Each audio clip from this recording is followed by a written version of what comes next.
Hello friends, welcome to Sankalp IAS Academy. Here this is me Sunil Rathod. Today we are going to discuss about the syllabus of UPSC जो कि आपका भूगोल से संबंधित है। तो साथियों यहाँ पर हम लोग भूगोल के उन बिंदुओं की यहाँ पर बात करेंगे जो कि आप लोगों को चाहे वह प्रीलिम्स एग्जाम हो चाहे आपका वह मेंस एग्जाम हो, उसमें ज्योग्राफी के कौन कौन से पोर्शन को आपको पढ़ना होता है, अपनी तैयारी के दौरान उसे अच्छा से स्ट्रॉन्ग करना होता है। उन सभी टॉपिक की यहाँ पर हम तो बात करेंगे ही सही, लेकिन क्लास की शुरुआत करने से पहले मैं आप लोगों को कुछ बातें यहाँ पर जनरली इन्फॉर्म करना चाहूंगा कि हम लोग इस सेशन के साथ ही एक नए सीरीज की शुरुआत करने जा रहे हैं। यह सीरीज आपकी अनवरत रूप से यूपीएससी के सिलेबस के अकॉर्डिंग रहेगी। मैं सुनील राठौर आप लोगों को यहाँ पर भूगोल की खंड के साथ में दिखाई दूंगा, जहां पर हम लोग भूगोल के उन सभी ब्रांचेस को हम लोग पढ़ेंगे जो कि आपका फिजिकल ज्योग्राफी, इंडियन ज्योग्राफी और वर्ल्ड टूर। यह तीनों पार्ट आप लोगों को मैं यहाँ पर यूट्यूब के माध्यम से पढ़ाने वाला हूं। तो साथियों, आप लोग ने अभी तक इस प्लेटफॉर्म को ज्वाइन नहीं किया है तो इसे जरूर ज्वाइन कर लीजिएगा, क्योंकि यहां से आप लोगों को अब यूपीएससी का प्रिपरेशन करवाया जाएगा। यूपीएससी में सिविल सर्विस का जो एग्जाम होता है जिसमें प्रीलिम्स और मेंस का यह दो विशेष चरण होते हैं, जिसके आधार पर आपका चयन निर्धारित हो जाता है कि आप किस पोस्ट के लिए जा रहे हैं। फिर एट द एंड ऑफ आपका इंटरव्यू होता है जिसमें भी आप अच्छा परफॉर्म करते हैं तो आपकी रैंक अच्छी बन जाती है। तो साथियों, यहां पर हम लोग इस सेशन के साथ में आप लोगों को यह बताने का प्रयास करेंगे कि ज्योग्राफी में वह कौन कौन से पोर्शन है जिसे हम लोग यहाँ पर आप लोगों के लिए यूट्यूब पर एक सीरीज के तौर पर लेकर आ रहे हैं। साथियों, जैसे कि आप लोगों को जानकारी होगी, all you are know that कि मैं संकल्प आईएएस संस्थान में ज्योग्राफी की क्लासेस लेता हूं, ऑफलाइन क्लासेस, चाहे वह यूपीएससी हो, चाहे वह स्टेट पीएससी हो, चाहे वह वन एग्जाम्स हो। तो यहां पर मैं आप लोगों के सामने ज्योग्राफी के खंड को लेकर उपस्थित हूं। तो उसी प्रकार हम लोग यहां पर यूट्यूब के माध्यम से भी आप लोगों के साथ में इंटरेक्शन करेंगे और इस सीरीज की शुरुआत हम आज से करने जा रहे हैं। और डेली आप लोगों को ये क्लासेस मिलती रहेगी और किस प्रारूप में मिलेगी वह भी आप लोगों को आज मैं इस सेशन के साथ में क्लियर करूंगा। तो चलिए साथियों, स्टार्ट हो जाइएगा समझ के साथ में, क्योंकि साथियों यह क्लास उतना ही इंपॉर्टेंट होगी जितनी आने वाली क्लासेस होगी, क्योंकि यहां पर हम लोग सिलेबस को डिकोड करेंगे, सिलेबस को समझेंगे कि इसके अंतर्गत कौन कौन सी चीजें हमें पढ़ना होती है। साथियों, यहां पर मैंने लिखा है कि UPSC civil services syllabus full detail with class plan, यानी कि चाहे आपका वह ऑफलाइन क्लासेस हो, चाहे आपका वह यूट्यूब पर ये जो सीरीज की जा रही है वो वाली क्लासेस हो। इसमें मैं आप लोगों को यहां पर ज्योग्राफी के साथ में दिखाई दूंगा। ये आपके यूट्यूब पर ऑनलाइन क्लासेस का भी सिलेबस का प्लान यही होता है, वही आप लोगों का यूपीएससी में ऑफलाइन क्लासेस जो चल रही है उसमें भी यही प्रारूप होता है। तो geography with Sunil Rathore sir, online YouTube and offline संकल्प आईएएस एकेडमी क्लासरूम। तो ऑफलाइन और यूट्यूब पर ऑनलाइन आप लोगों को इसी प्रारूप में पढ़ाया जाता है, जिसे आप लोग आगामी समय में पूरे सिलेबस को मेरे साथ यहां पर पढ़ेंगे। सबसे पहले हम लोग सिलेबस की अगर बात करें, जो भारत का भूगोल है साथियों, या फिर आप कहें विश्व का भूगोल है, या फिर भौतिक भूगोल है, यह तीनों जो ब्रांचेस है ये आपके भूगोल के अंतर्गत पढ़ी जाती हैं। तो भूगोल की तीन प्रमुख ब्रांच है, एक फिजिकल ज्योग्राफी, एक इंडियन ज्योग्राफी और एक आपका वर्ल्ड ज्योग्राफी। अब आपके मन में प्रश्न आ रहा होगा कि सर ऊपर लिखा है भौतिक भूगोल, नीचे लिखा है आपका विश्व भूगोल। भारत का भूगोल तो समझ में आ रहा है सर कि इसमें क्या पढ़ा जाता है। भारत का भूगोल यानी कि भारत के संदर्भ में आपको भौगोलिक चीजें देखना है, भूगोल के बारे में अध्ययन करना होता है।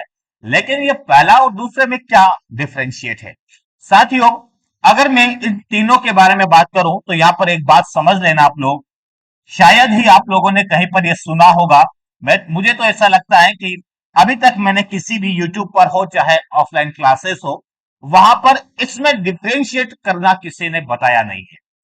मेरे साथ आप लोग ये समझेंगे, जैसे कि यहां पर आप लोग ये पहला सेक्शन देख पा रहे हैं जिसे हमने कहा फिजिकल ज्योग्राफी। साथियों, इसे मैं सामान्य तौर पर कॉन्सेप्चुअल पार्ट बोलता हूं। इसे क्या बोला जाता है, इसे अवधारणात्मक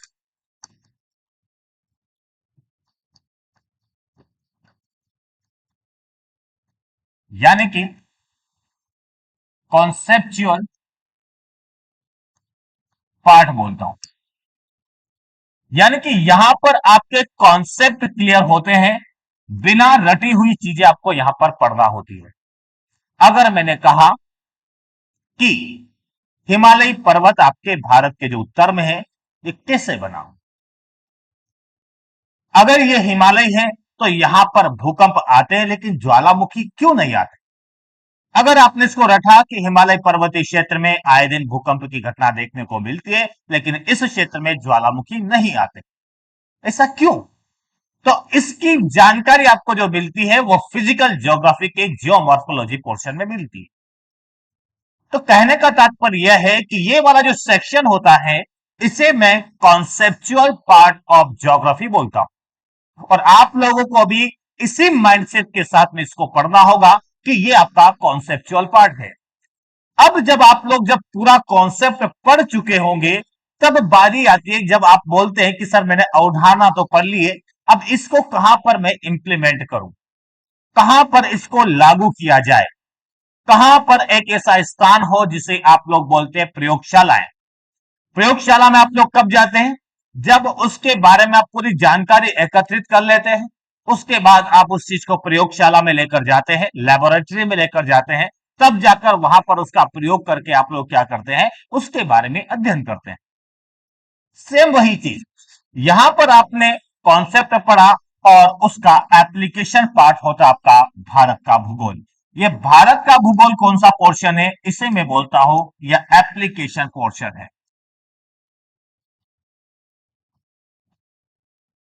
यानी कि यह प्रयोगात्मक भाग होता है। जो बातें आप यहां पर कॉन्सेप्ट करेंगे, उसको लागू यहां पर करेंगे।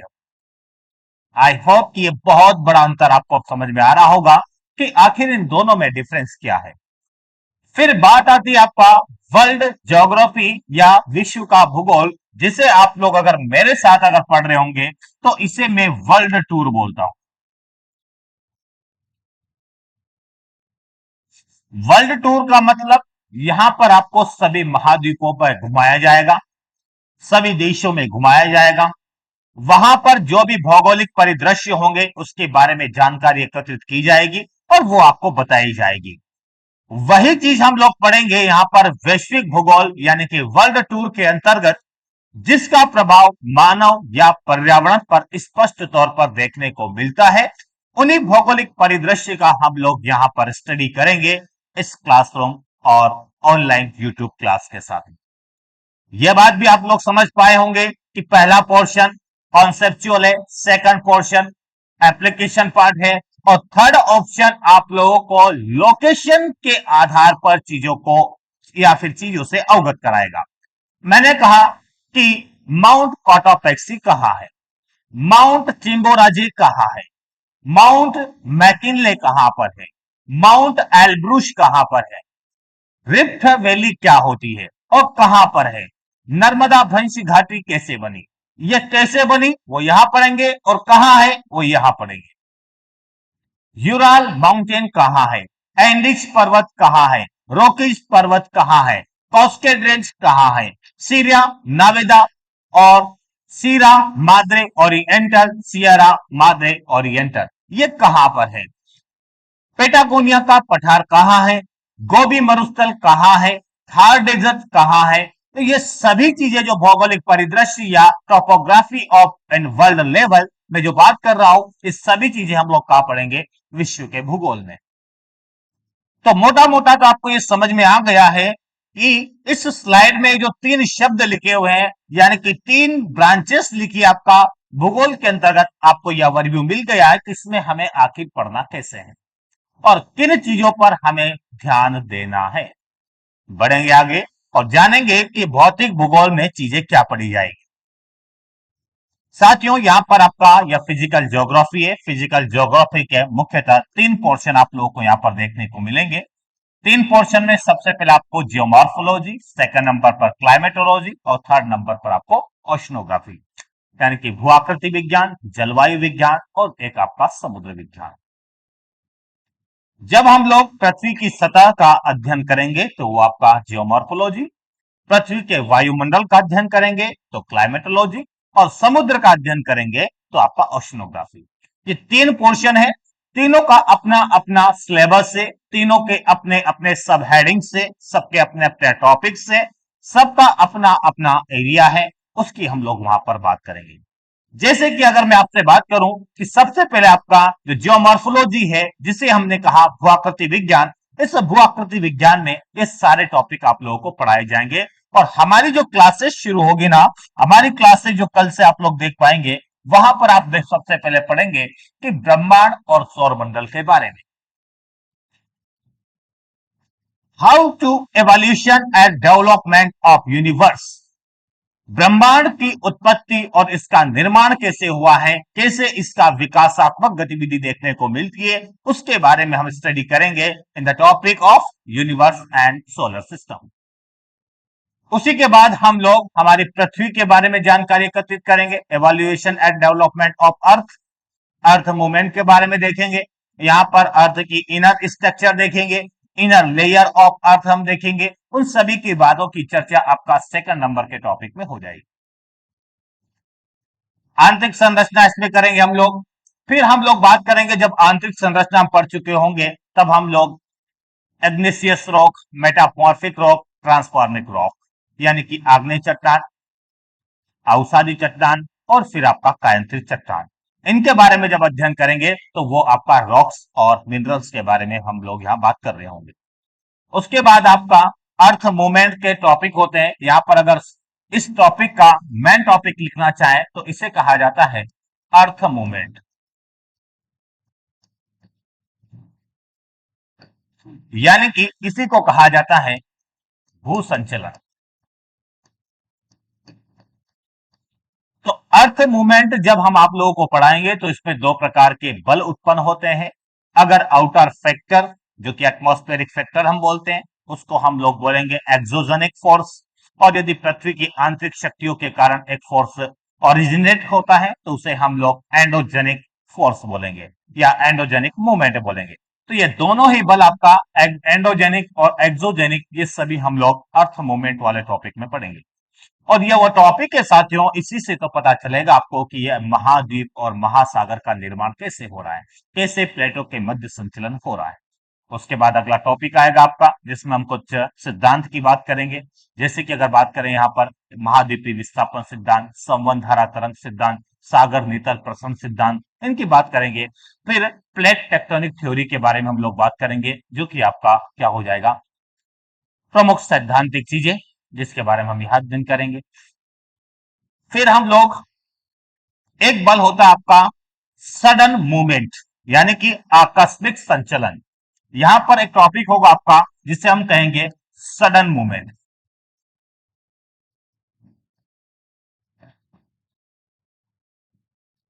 या आकस्मिक संचलन।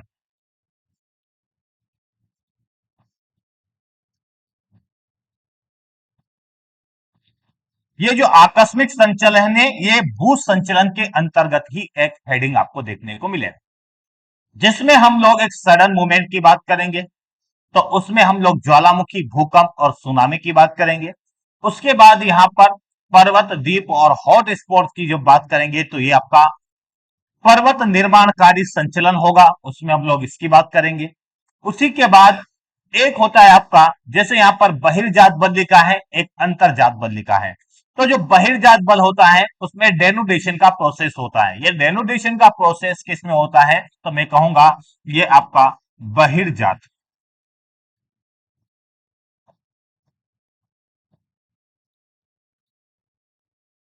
बहिर्जात बल के कारण यह अनाच्छादन का प्रक्रम शुरू होता है। जो अवसादी चट्टान के निर्माण का जो प्रोसेस है वह यही होता है। इसके बारे में हम लोग डिटेल में पढ़ेंगे। उसके बाद लास्ट वाला जो टॉपिक होगा, जिसमें टॉपोग्राफी की हम बात करेंगे, लैंडफॉर्म की बात करेंगे, कैसे कैसे स्ट्रक्चर्स आपको अर्थ सरफेस पर या सी लेवल पर देखने को मिलते हैं, उसकी हम लोग लास्ट टॉपिक के अंतर्गत बात करेंगे। तो ये सारे टॉपिक आप लोगों को, लगभग 10 टॉपिक आपको यहां पर नजर आ रहे हैं। ये 10 टॉपिक आपका किसके अंतर्गत आ जाता है, आपका जियोमॉर्फोलॉजी, जो कि फिजिकल ज्योग्राफी का पार्ट है। आई होप कि आप लोग को यह क्लियर हो रहा होगा कि हमें क्या क्या किसके अंतर्गत पढ़ना होता है। उसके बाद आपका अगला टॉपिक होता है क्लाइमेटोलॉजी, यानी कि इसी को बोला जाता है जलवायु विज्ञान। इस जलवायु विज्ञान में कौन कौन से टॉपिक पढ़े जाते हैं? यहां पर हम लोग सबसे पहले वायुमंडल और उसकी संरचना की बात करेंगे, यानी कि यहां पर शोभ मंडल, समताप मंडल, मध्य मंडल, आयन मंडल और बहिर्मंडल, यानी कि ट्रोपोस्फियर, एस्थेनोस्फियर। फिर उसी में हम लोग ओजोन लेयर की बात करेंगे, फिर आपका मिजोस्फियर, फिर आपका आयनोस्फियर, फिर एक्सोस्फियर की हम बात करेंगे।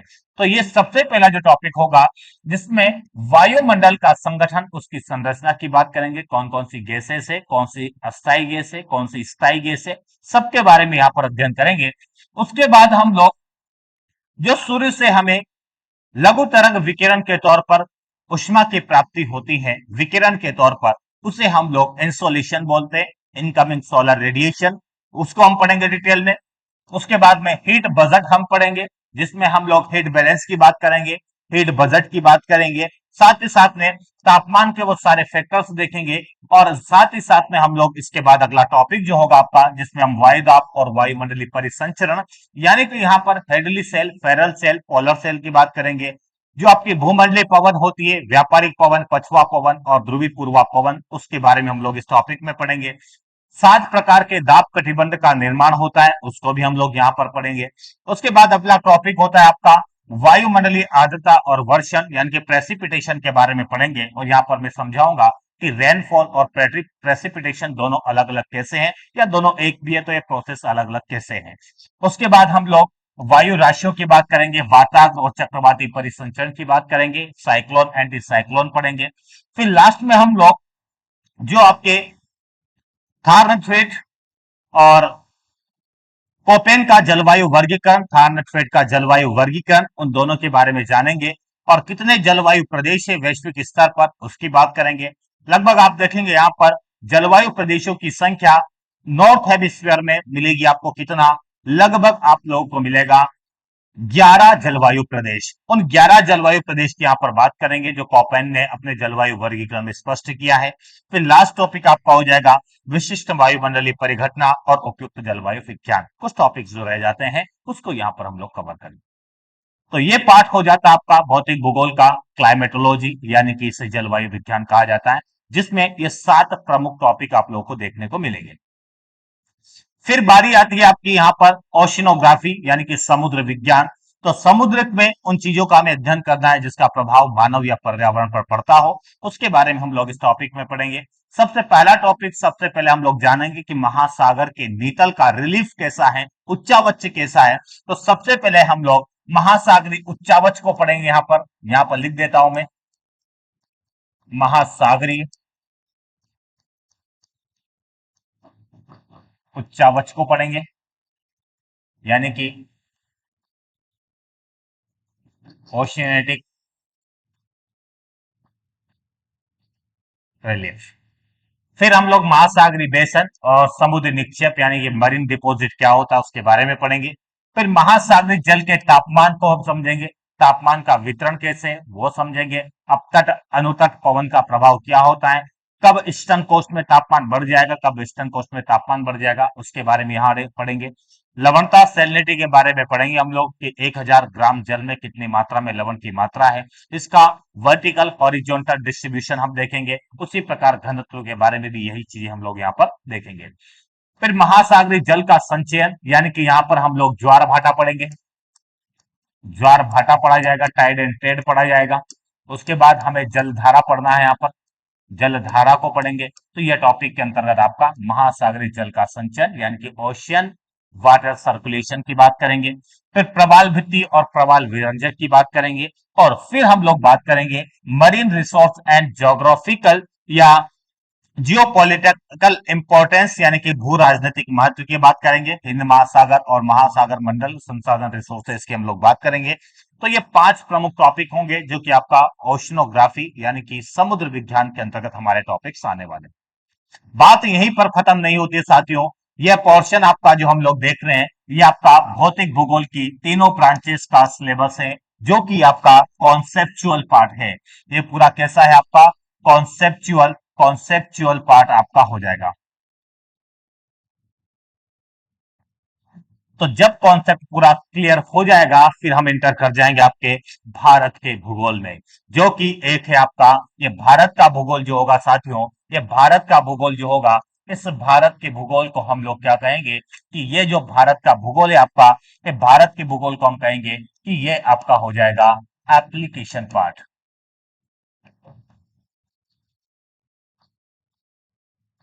इसमें कौन कौन से टॉपिक आएंगे जरा यहां पर देखिएगा।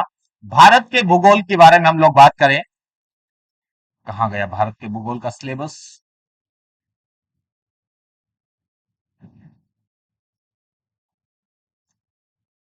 चलिए भारत के भूगोल का सिलेबस यहां पर ओपन नहीं हो रहा, मैं आपको दिखला देता हूं। भारत के भूगोल का सिलेबस यहां पर देखिएगा जरा आप लोग।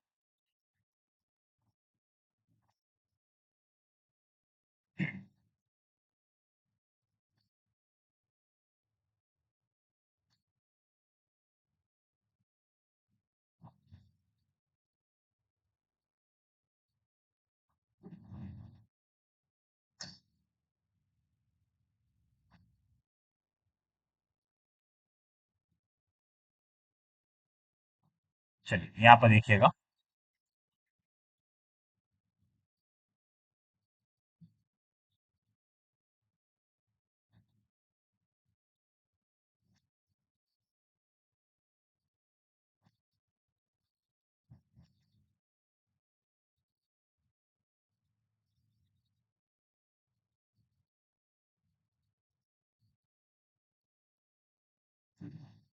अब भारत के भूगोल के अंतर्गत हम लोग कौन कौन से टॉपिक को डील करेंगे वो देख लीजिएगा यहां पर। यहां पर मैं क्लियर बता देता हूं आपको।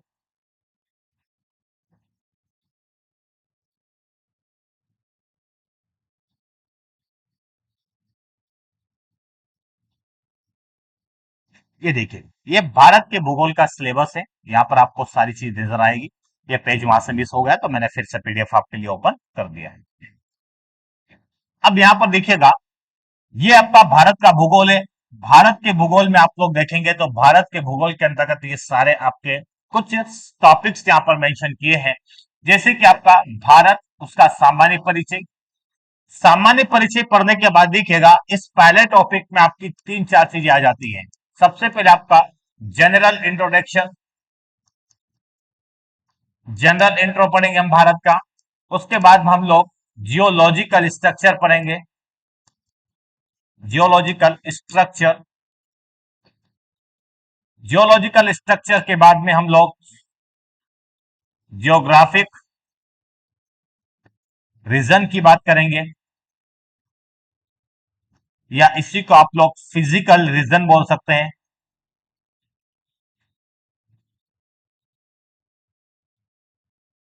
ठीक है, कहने का मतलब ये है कि सामान्य परिचय, फिर हम लोग भूगर्भिक संरचना, उसके बाद में भौतिक प्रदेश जिसमें हिमालय, उत्तर का विशाल मैदान, फिर हम लोग प्रायद्वीपीय पठार, पश्चिम घाट, पूर्वी घाट, मरुस्थलीय क्षेत्र, द्वीपीय क्षेत्र, इन सभी के बारे में हम अध्ययन करेंगे। और फिर उसके बाद हमारी एंट्री सीधे हो जाएगी भारत का अपवाह तंत्र। अपवाह तंत्र के बाद हम लोग भारत का क्लाइमेट पढ़ेंगे। अपवाह तंत्र में वही हिमालय अपवाह तंत्र, और हिमालय अपवाह तंत्र के बाद में प्रायद्वीपीय अपवाह तंत्र। लेकिन उससे पहले हम लोग रिवर सिस्टम का पैटर्न समझेंगे। पैटर्न के बाद में उसके कुछ स्थलाकृति जियोमेट्रिक शेप बनते हैं तो उसकी हम बात करेंगे। तो वो टॉपिक आपका भारत के अपवाह प्रणाली और अपरा प्रतिरूप में आ जाएगा। जलवायु के बाद हम लोग सॉइल और वेजिटेशन की बात करेंगे। उसके बाद में हम लोग मिनरल एनर्जी रिसोर्सेज की बात करेंगे। फिर उसी क्रम में आपका उद्योग और औद्योगिक प्रदेश होगा। फिर ट्रांसपोर्ट और कम्युनिकेशन की हम लोग बात करेंगे। फिर सेंसस की हम बात करेंगे, यानी पॉपुलेशन के अंतर्गत वर्ल्ड और इंडिया के बारे में बात करेंगे। फिर हम माइग्रेशन के बारे में बात करेंगे, कौन कौन से ऐसे कारक है और कौन कौन से ऐसे फैक्टर्स है जिससे माइग्रेशन होता है और होने से क्या प्रभाव पड़ता है, उस सब की बात हम करेंगे। तो ये हो जाएगा आपका भारत के भूगोल का पोर्शन। इसके बाद बारी आती है साथियों आपका, जैसे मैंने कहा होगा, आप लोगों ने ध्यान दिया हो कि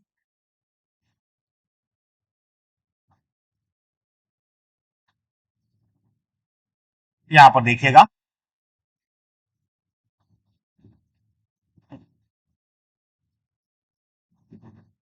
अब यहां पर जो विश्व का भूगोल है उसे हम लोग समझते हैं। यहां पर विश्व का भूगोल आपको देखने को मिल रहा है, ये आपका विश्व का भूगोल है।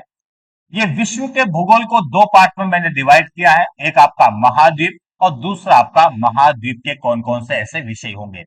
जैसे कि आपको पता है 7 महाद्वीप है, एशिया, यूरोप, अफ्रीका, उत्तरी अमेरिका, दक्षिण अमेरिका, ऑस्ट्रेलिया और एक आपका हो जाएगा अंटार्कटिका। तो ये आपके 7 महाद्वीप है। जब हम लोग एक एक महाद्वीप के बारे में पढ़ेंगे तो हर महाद्वीप में हमें किन बातों का ध्यान रखना है। सबसे पहले हम लोकेशन और फिजियोग्राफी की बात करेंगे, अपवाह या जलवायु की बात करेंगे, मृदा वनस्पति की बात करेंगे, संसाधन कृषि की बात करेंगे, उद्योग और परिवहन की बात करेंगे, जनसंख्या और प्रमुख नगर की बात करेंगे, आर्थिक और सामरिक महत्व की बात करेंगे। साथियों, मुख्य तौर पर तो हम लोग यहाँ पर जैसे कि अगर बात करें, यहाँ पर भू आकृति की मेनली बात की जाएगी। भू आकृति में क्या क्या पढ़ा जाता है, तो यहाँ पर आप लोगों को पर्वत के बारे में उसकी लोकेशन बताई जाएगी, पठार की लोकेशन, पहाड़ी की लोकेशन, पहाड़ी के बाद में आप लोग देखेंगे तो मैदान की लोकेशन, मैदान के बाद देखें तो नदियों की लोकेशन, नदियों की लोकेशन के बाद देखें तो कुछ खाड़ियां होगी उनकी लोकेशन, सागर की लोकेशन, सागर की लोकेशन, महासागर की लोकेशन, ऐसे कई सारी चीजें आप लोगों को यहाँ पर बताई जाएगी जब हम लोग विश्व का भूगोल पढ़ रहे होंगे। तो यहाँ पर हर बिंदु को कवर करवाया जाएगा साथियों। यहाँ पर ऐसा नहीं है कि बस जो बता दिया है वो नहीं होगा, जो बताया है वही होगा और जो आवश्यक है यूपीएससी के लिए वो सारी चीज आपको यहाँ पर बताई जाएगी। आई होप कि आप मेरी बात को समझ पा रहे होंगे। यहां पर मैंने तीनों सेक्शन के बारे में आप लोगों को डिटेल में बतला दिया है। हम लोग कहां से शुरू करेंगे, एक बात विशेष तौर पर समझ लीजिए कि जब भी मेरी क्लास आप लोग देखेंगे तो पहले क्लास में मैं आपको कई सारी चीजें समझाऊंगा कि क्या महत्वपूर्ण चीजें जो आपको समझने चाहिए जो यूपीएससी का प्रिपरेशन कर रहे हैं। साथियों, आप लोगों ने कई बार यूट्यूब पर देखा होगा, कई क्लासेस आप लोगों ने देखी होगी, लेकिन मेरी क्लास जब आप देखेंगे तो आप लोग को एक चीज लर्न करने को मिलेगी कि आखिर पढ़ा कहां से जाता है और किस सीक्वेंस में पढ़ा जाता है। क्योंकि साथियों, आपका ये जो भूगोल विषय है, ये आपका जो भूगोल विषय है जो आप लोग मेरे साथ पढ़ेंगे, ये भूगोल एक विज्ञान है। क्या है ये? एक विज्ञान है। विज्ञान क्या होता है सर? ये ज्योग्राफी जो है आपका, ये जियोग्राफी जो है, ये ज्योग्राफी एक साइंस के तौर पर है। ये क्या है आपका? साइंस के तौर पर इसका अध्ययन किया जाता है। साइंस क्या होता है? ये बोलता है क्रमबद्ध अध्ययन की बात करता है। किसकी बात करता है? क्रमबद्ध अध्ययन की बात करता है। तो हम लोग सिक्वेंशियल स्टडी करेंगे कि सबसे पहले क्या पढ़ा जाता है, उसके बाद में क्या पढ़ना चाहिए और उसकी एक क्रमबद्धता होगी, तभी भूगोल की समझ विकसित होती है। अधिकांशतः आप लोगों ने देखा होगा, यूट्यूब पर हो, ऑफलाइन क्लासेस में हो, पता नहीं इंडियन ज्योग्राफी से शुरू कर दिया जाता है भूगोल को, जो कि एप्लीकेशन पार्ट बोलता हूं मैं। जब तक आपके कॉन्सेप्ट क्लियर नहीं होंगे, कैसे आप लोग उस एप्लीकेशन वाले पोर्शन को पढ़ सकते हैं। तो मैं आप लोगों को पहले कॉन्सेप्चुअल चीजें प्रोवाइड करूंगा। क्रमबद्धता होगी हमारी जियोमॉर्फोलॉजी, उसके बाद क्लाइमेटोलॉजी, फिर हमारा ओशनोग्राफी और उसके बाद हम लोग इंडियन ज्योग्राफी में एंटर करेंगे और फिर साथ ही साथ में आप लोगों का वर्ल्ड टूर भी आप लोगों को यहाँ पर करवाया जाएगा। आई होप कि आप मेरी बात समझ पा रहे होंगे। मुझे कमेंट करके बताइएगा कि आप लोगों को ये भूगोल के टॉपिक जो मैंने आपको बतलाए हैं, आप लोगों को कैसा लगा, ये सुनकर समझकर कैसा लगा, सिलेबस को मैंने डिकोड किया वो आपको कैसा लगा, जरूर अपना प्रत्युत्तर इस कमेंट बॉक्स में दीजिएगा और ये जरूर बताइएगा कि क्लास को कंटिन्यू कब से किया जाए। वैसे हमारा माइंडसेट तो रेडी है, कल से आप लोग की इसकी क्लासेस मिलेगी। आप लोग क्या चाहते हैं, आप लोग और क्या इसमें सुधार करवाना चाहते हैं, हम लोग तो अपना बेस्ट देने का प्रयास करेंगे और आप लोगों के सजेशन आएंगे। अगर हमें लगता है कि इससे इस क्लास का और इंप्रूवमेंट हो सकता है तो आप अपने सजेशन भी कमेंट बॉक्स में जरूर बताइएगा। तो चलिए साथियों, हम लोग मिलेंगे हमने पहली क्लास के साथ में, जिसमें हम लोग जियोमॉर्फोलॉजी में यूनिवर्स और सोलर सिस्टम के बारे में पढ़ेंगे। यूनिवर्स का एवोल्यूशन कैसे हुआ, डेवलपमेंट कैसे हुआ, उसकी हम बात करेंगे। तो मिलते हैं पहली क्लास में, तब तक के लिए नमस्कार, जय हिंद, राधे राधे।